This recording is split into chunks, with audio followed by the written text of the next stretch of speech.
Hey everyone, it's the tiniest one back with another video for you, and today we're going to be taking a look at a Gigabyte Aorus monitor because they are now joining the leagues of all of the other brands that are producing monitors as well, and this is the AD27QD and it is their first foray into the monitor kind of arena. And it's the only one that they've got at the moment, but it's quite an impressive one because it's 1440p, 144 Hz. It does have FreeSync, it does have HDR abilities as well, and it's IPS. So that's a lot of boxes ticked. Some of the stuff that we will need to talk about is the fact that they say it's 1 millisecond and 10-bit, and there's a couple of little clauses in amongst that. But it's time for a review.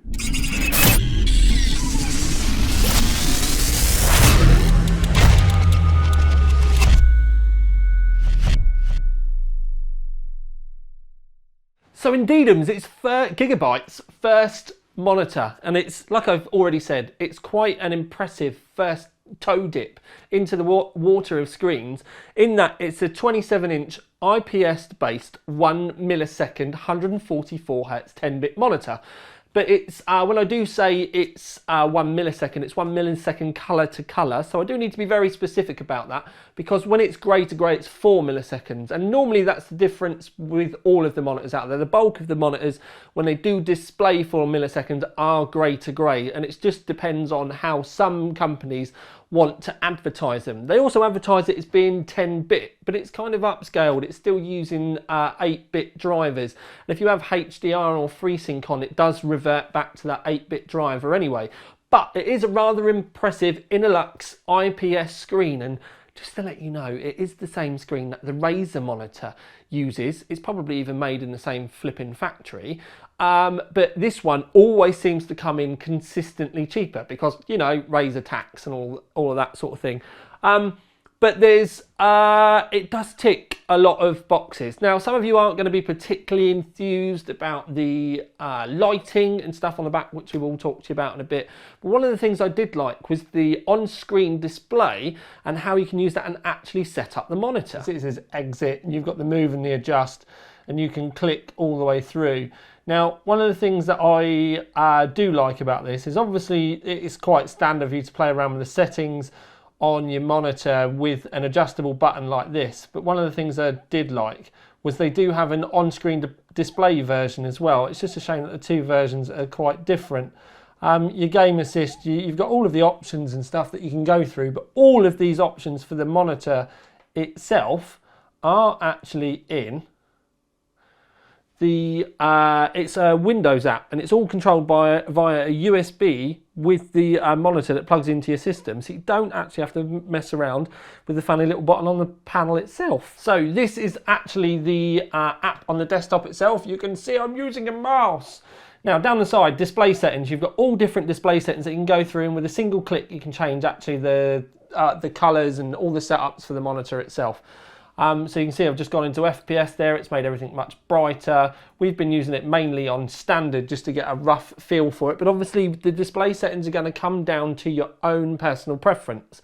But there are an awful lot of settings that other than that you can play with. Obviously brightness, contrast, sharpness. It does have a black equalizer setting which you can literally make it, and you can see it adjusts on the fly, which is kind of nice. Colour vibrant, so you can make it really kind of like bright and garish. That makes a much bigger difference when you're playing in games. The gamma is also a nice one that I've been playing around with. The gamma setting literally just makes it brighter, or it's almost like it's contrast with a difference. We've been personally preferring gamma on 5. You've got colour temperature, but to be honest with you, when you do go on to like warm, for example, it just makes it, in our eyes, makes it a bit horrible. Aim stabilizer, got to be honest, didn't really see a lot of difference with that on at all. Obviously FreeSync. The crosshair here, you can actually set a crosshair on the middle of your game. And when you have that crosshair on the middle of your game, sometimes with crosshairs, especially overlaid crosshairs, it can be seen as a cheating option, and it can actually get picked up by cheating apps as well and get you banned from games and all sorts. But they've gone about this in a really weird way, and I'll let you decide how you like this. The crosshair is actually overlaid by the monitor itself, so it has nothing to do with the system whatsoever, and as it stands at the moment, it can't be picked up by those cheating apps and all of that sort of thing. So it's up to you how you feel about that. Some games it's good, but with a lot of games, sometimes the gun's slightly under center or off center, and then you need to mess around with it a little bit more. But there's a lot of options there where you can turn it on, off, and all that sort of thing. Anyway, back up here, PMP and PBP, you can actually set up a source for these, so you can have a page in page. Now, you don't necessarily have to have it coming from your, let's say for argument's sake, your monitor on the, because you can set it up with the sources. If I was to switch it on, the monitor will flicker. And then you can change the sources from HDMI, DisplayPort, and then you can change the size, where you want it. You can also decide where you want the location to be. Now, you can set up a switch. You can also have where you want the audio to be selected from. But you could, if you wanted, for argument's sake, have the input to come from, I don't know, maybe your Xbox, or another PC, or your server, or something like that. It's a bit, with a server, you'd probably be better off using remote desktop.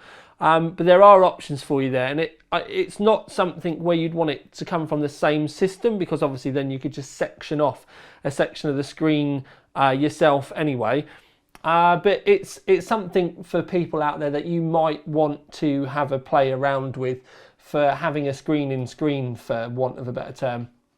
Then you've got the dashboard as well. Now, when I click the dashboard, it's actually going to come up off screen. So we have to zoom out for this bit, because it's going to appear up here. Now, it's just starting at the moment, and then it will come up. Now, this overlay, you can set up a hotkey for it, so you can turn it on. You can also, again, decide where you want it, and then the settings for it, when they come up, so you can have CPU frequency, temperature. We've got them all ticked at the moment, but they do come up over here, and it can be a really good way for you to be able to see in your game whether you you want it there. But like I said, you can set up hotkeys over here, so you can see dashboard on and off, and you can actually set up how you want it to be enabled. So when you're in the middle of your game, you might want to smash it on really quickly, just so you can see your CPU temperature, for example, or your GPU temperature, and it can be there. And it's one of those ones where it can be that easy just to switch on and just have a quick glance. Again, that's overlaid with the monitor itself. It's not done with any of the system or anything like that. So the CPU impact or the system impact is very, very minimal. But once you've set it up and got it where you wanted, you can use those hotkeys to decide when you want it to come on. And you've got the other options here, like timers and counters and the black equalizer. General settings is the input, and you can literally go through for the audio source. So you can have, if you're using the onboard audio, which I don't expect many of you will, but you can have it to come from HDMI or the USB. And if you're using this bit of software, you're always going to have the USB attached, because that's how it's actually talking to the screen in the first place.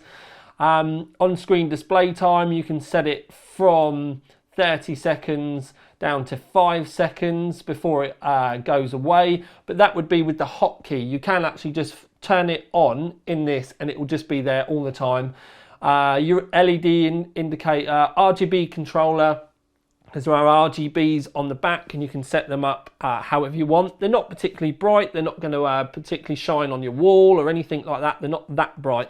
It would have been nice if you could have had an option for them to be kind of like soft and kind of understated, if you can see the back of your screen, or whether you can have literally like a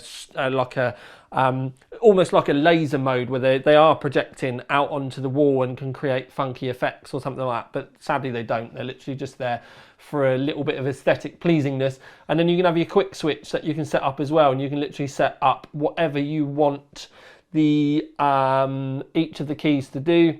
The active noise cancelling. This is going to be something that you guys are just going to have to play around with yourself, because you have to do it with like your headset mic and stuff like that. And obviously it does make a difference with the system. We had a play with it. It's going to split opinion. I think there's a lot of software out there that does this quite well already. but obviously they're trying to kind of link it up with another feed coming from the monitor itself to disable echo and that sort of thing, but we weren't particularly enthralled with it. And you can do the firmware and update them all from within the software as well, which is all kind of cool. But the fact that this is all on your system and you don't have to have any worries about messing around with the screen and stuff like that, I think is really nice. It does make life a lot easier for on-the-fly changes to get the screen literally perfected to your gaming style, the way your eyes see things, and it just makes the playing around with it a much quicker and nicer process. A really nice touch is the power brick is actually built in, so you only have to put a kettle lead in the bottom of the monitor. You also get a headphone and a microphone port. You're going to need those if you're going to do the active noise cancelling. Then when you come around here, you can see you've got two HDMIs, a display port, the USB-A that's there, so this one, that's the input, and then the other two you can use if you wanted to wire in, for argument's sake, maybe a memory stick, but it'd be quite difficult to get to, but it's much easier if you wanted to put your keyboard and your mouse in there. When we move on to the adjustment of the screen, there is an awful lot of it, and it's mainly due to the fact that there's a hinge on the back which actually stands the monitor away from the stand. So there's a bit of a like an offset there, and it does mean that you can have an almighty amount of swing on the monitor from left to right, but it can still pitch backwards, or sorry, top and bottom an awful lot as well, and you can also invert it from a horizontal to a vertical stand really easily. Now there is kind of like a grab handle on the top for those of you out there that are like avid LANers and like to take your screen with you as well, but I'd like to think if you were going to do that, maybe you would have a monitor bag or something, but if you don't, this one literally has a handle so that you can carry it around. So when it actually came to using the screen itself, obviously I can film the screen being used, but it's always going to come down to your screen at home still as well, depending on like colour vibrancy and how shadows are shown, and it makes such a difference trying to watch it back afterwards. One of the things that I will say is we did play around with the HDR side of it quite a bit. Now it's HDR 400, but it's HDR 400 on the original FreeSync base, not FreeSync 2. So what that does mean is that you can only have FreeSync or HDR on, and you can't particularly do both. Now the HDR, it's always going to come down to personal preference. Now it can add some nice shadows to it, but it can also, because of the way that HDR works and the fact it's only a HDR 400, which is only 400 nits, it can bring in, so I've used a couple of different monitors now, and some of them make things really dark, and then others seem to add details into the shadows, but then by doing that, it's kind of just highlighting the shadows in a way that it seems to just turn up the brightness in those areas. And this is kind of one of those ones where the darks aren't massively dark, and the way that the light seems to, or the detail seems to be added is by bringing the brightness up in those areas a little bit. We did think it was something to do with the black balancing feature on this, to the point where we even went in and tried to turn it down and stuff like that, but it wasn't actually that was doing it. So the HDR is a bit kind of game specific. We did try it with the AMD HDR demo, but then we also tried it in some of the games and stuff as well. And I will say that in the games, it was much better. Now don't forget the AMD demo was FreeSync 2 and HDR, whereas this doesn't support FreeSync 2. So I'm just trying to be very open, and like, I'm not, you know, I don't want you to think I'm putting the screen down, because in games it was significantly better, but it is still only HDR 400. And one of the reasons why I did want to draw attention to this was because you can set the screen up very well, and there are a lot of customization options. I think I would personally probably favour the FreeSync side of it, with syncing frames and the fluidity that you can get with the gaming that way, rather than the HDR side of things, especially at this present moment in time. What you also need to remember is where this is HDR and normal FreeSync, so you can't run the two together, it's the price of the screen is actually significantly cheaper as well. So some of the other monitors that I've looked at and seen are well over the £1,000 mark, even with just the normal FreeSync 2 HDR 400. This comes in around the £500 mark, depending on where you shop around for it online. And even if you took the HDR side of that away, for a 27-inch 1440p monitor, that's IPS, and I'm going to say 4 milliseconds rather than the 1 millisecond, because it is 4 grey to grey, which is the way I would prefer to say about it. I don't think it's that badly priced. So you can still have a play around with HDR if you want. You never know, you might actually really enjoy it and aren't really that fussed about the FreeSync side of it. Also, with the FreeSync side of it, you might not particularly find that you're getting any tearing, or to your eyes, that you're getting any difference as your frames per second kind of starts to ramp up either. There's obviously, like I said, there's a lot of adjustment that you can do with it. The lights on the back, unless your desk is in the middle of a room, I don't really see the point in them. I never have with any of them, at least when they are this kind of understated. But I do think, and I wish some brand would do it, for some of us, it might be nice if there was more than just a kind of candle light on the back and it was very bright, so that you could get some kind of like ambient lighting going on the walls, because a lot of us are putting lights down the back of our desks and that sort of thing now, and I think the monitor would be a really nice way to be able to tie that all in together. But for Gigabyte's first foray into the monitor kind of domain or arena, or however you'd like to put it, it's quite a strong spec, and it's a really nice monitor to use as well. Price is quite strong. Let's face it, it wasn't that long ago, maybe 2 years ago, you would have been looking at nearly twice this price for a monitor that kind of came close to this with IPS 1440p and that kind of refresh rate as well. So it ticks a lot of boxes, and yet it doesn't all out rob you from all of your pennies for it. Sure, you are going to be able to find some other cheaper monitors out there, but the picture quality is probably not going to be that nice, or it's going to be one of those ones where you are going to have to fiddle around, setting around with it. So it kind of sits itself in a nice middle ground where it brings you a lot of features and doesn't demand a kidney for the privilege of it. And to be honest with you, for their first kind of tip in the water, I think they've done an incredibly good job of it. And I've actually been really enjoying using it as well, because sometimes when we get the monitors in, you know, here, when they ask us, they're either really, really massive, or they've got like, you know, huge curves. And to just have a nice, well-built 27-inch 1440p screen, which I personally think is the sweet spot for gaming, because 4K demands so much horsepower, which then means you've got to spend so much money to get your games to run on it. 1440p means that with a half decent graphics card, you can have decent frames and lots of, if not all of the bells and whistles turned on, and just have a really nice gaming experience without having to literally sell your granny or mortgage your sister to your best mate for the privilege of it. So if you're out in the realms of looking for a screen at the moment, this one definitely deserves to be on your shortlist. And I think that's quite a strong thing for Gigabyte to be shouting about for their first gaming monitor.